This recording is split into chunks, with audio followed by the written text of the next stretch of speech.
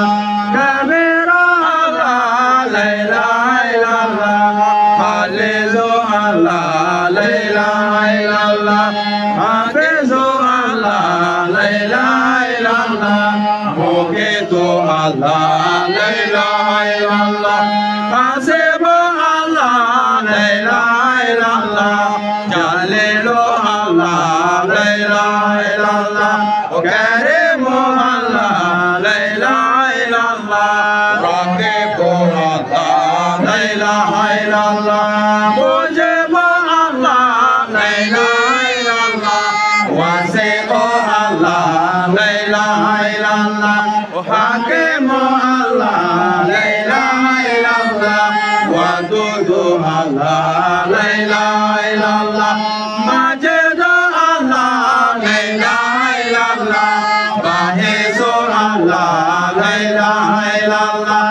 Shahid Allah, la ilaha illallah, Abu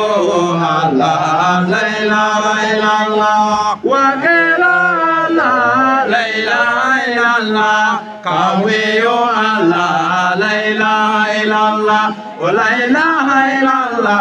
la ilaha illallah, la ilaha illallah, la ilaha illallah, la ilaha illallah, la ilaha illallah, la ilaha illallah, la ilaha illallah, Sayyidina Rasulullah.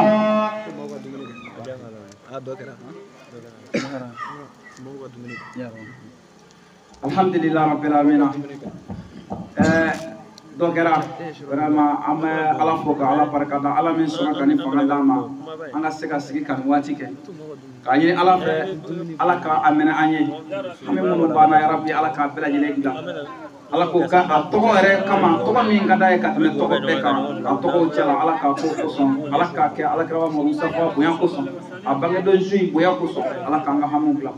k'a ka dumuni kɛ bɛɛ ka dumuni kɛ ni Ala sɔnna dumuniw sigira a ye dumuni kɛ ni Ala sɔnna. Bismillah, bismillah. Bismillah, ayo dumuni kɛ. Bismillah.